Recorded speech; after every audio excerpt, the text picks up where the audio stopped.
Salut, ici Jean-François pour le blog Techno Branche-toi de Best Buy. Aujourd'hui, je vous parle de Roku Premiere et Roku Premiere Plus, des appareils de diffusion en continu. Pour débuter, avant de vouloir acheter ces appareils, il faut se renseigner si votre forfait Internet vous permet d'avoir un nombre illimité de données, puisque le téléchargement en continu comme ça prend beaucoup de données. Donc, si vous voulez être sûr et certain aussi, il faut avoir une Internet avec haute vitesse, puisque la quantité de données à télécharger est quand même relativement grosse, surtout quand on parle de vidéo 4K. Il faut que la vitesse soit capable de fournir, surtout avec un routeur ou sans fil ou communément appelé Wi-Fi, qui est aussi de bonne capacité pour permettre de partager ces données sur l'appareil désiré. Donc, pour commencer, Roku Premiere est fait pour les téléviseurs 4K Ultra HD et possède un processeur quadricœur qui fait en sorte qu'il est quand même plus puissant que les trois autres modèles que je parle dans l'article d'où est publié la vidéo actuelle.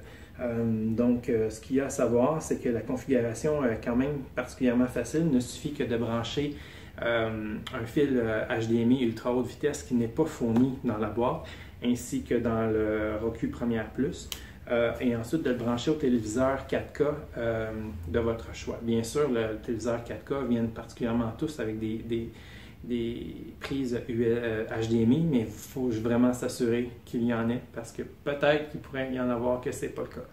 Donc, l'appareil du Roku Premiere est relativement petit.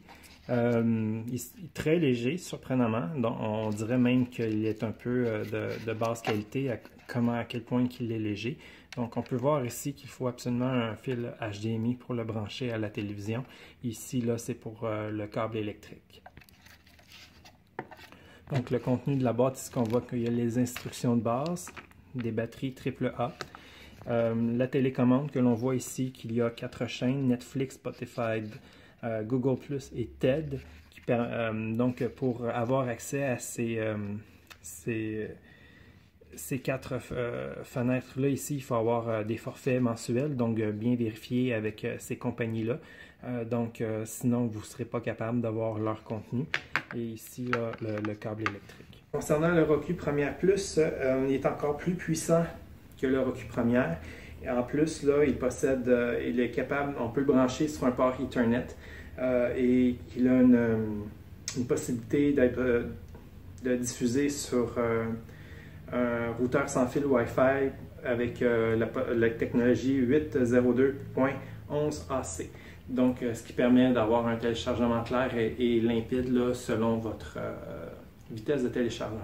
Me revoilà avec le Roku Premiere Plus, qui est un appareil de diffusion pour permettre de regarder des vidéos en 4K HDR. Donc, c'est expressément pour les téléviseurs qui sont capables de permettre cette technologie, malgré qu'il n'est pas obligé d'avoir exactement ce type de téléviseur-là. Donc, si vous avez un téléviseur avec une entrée HDMI, l'appareil va fonctionner sans problème, donc il ne va que diffuser selon la capacité de l'appareil, que ce soit en 1080 en 4K ou dans ce cas-ci 4K HDR.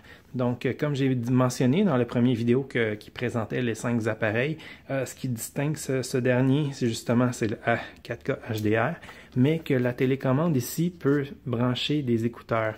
Donc, il y en a de disponibles avec l'ensemble.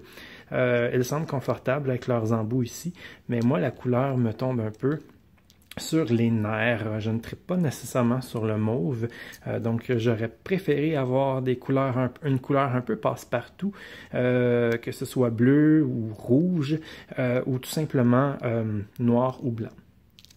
Une fois l'appareil branché au téléviseur et que le câble électrique est branché après une prise de courant, il faut faire connecter l'appareil à votre réseau sans fil. Une fois que c'est fait, l'appareil va demander une mise à jour. Donc, ça va prendre peut-être quelques minutes. Une fois que c'est fait, donc il faut choisir la langue. Il faut choisir quel type de télé que l'on utilise. Donc, moi, c'est une télé 4K. Donc, ils ont détecté que mon téléviseur est un 4K. Ils m'ont posé ensuite la question pour savoir si c'était tout conforme. J'ai accepté. Et ce que j'ai moins trippé, c'est qu'ils nous ont... il faut absolument créer un compte Roku sur leur site Internet pour accéder au contenu. Donc, une fois que c'est fait sur leur site Internet, ils demandent même des méthodes de paiement par carte de crédit ou par PayPal pour de futurs achats à partir de l'application de l'appareil. Donc, je trouve ça un peu dommage puisque d'après moi, ce n'est pas à Roku à gérer ce type de transaction-là, mais bien aux applications que l'on peut voir. Bref, une fois que ça c'est fait, on peut choisir toutes les applications par le site Internet que l'on veut directement sur l'appareil. Et une fois que c'est fait, le site Internet nous demande de vérifier l'appareil en question. Donc, il va reconnaître l'appareil par le réseau sans fil local. Donc, une fois que c'est fait, le tout apparaît à l'écran. Donc, moi, ce que je peux savoir, c'est que je n'ai pas pris Sky's News ici, là, mais j'ai tout rajouté le restant, là, donc c'est pas un problème. Donc, Roku sur le site Internet demande qu'on peut télécharger l'application sur notre cellulaire, sur une tablette ou même par ordinateur, mais on peut aussi utiliser la télécommande là, qui vient dans le boîtier. Donc, pour le test, je le fais avec la télécommande puisque je filme directement avec mon cellulaire. Et je vois que ça répond quand même très bien. Ça n'est pas un problème. Donc ici, on peut voir là qu'on risque de demander une connexion, soit par courriel, puisque c'est Google Play, ou par mot de passe là, avec Netflix ou tous les autres. Là.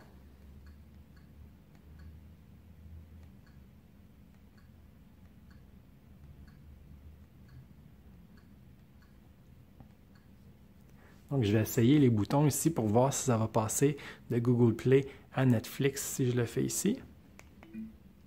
Oui, ça fonctionne. Si je veux retourner à Google Play, ça fonctionne.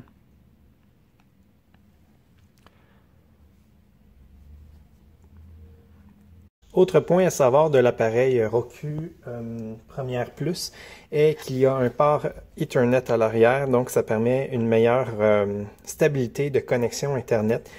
Donc avec les vidéos 4K qui prennent beaucoup de bandes passantes, donc ça peut assurer en tout temps là, une meilleure qualité de l'image. Pour terminer, je ne crois pas qu'il est nécessaire pour ceux qui ne possèdent pas un téléviseur 4K avec technologie HDR, de mettre la main sur le modèle de Roku Premiere Plus. Malgré tout, si vous avez une télé 4K standard ou même de 1080 ou même 720p, peut-être que le Roku Premiere serait idéal pour vous. Donc, si vous voulez éventuellement passer un téléviseur 4K, donc ce serait un modèle considérablement à faible coût pour ceux qui en ont les moyens quand même. Donc, pour Roku Premiere Plus, puisque les téléviseurs 4K HDR restent quand même encore assez dispendieux, donc c'est un choix à faire avant de prendre ce modèle.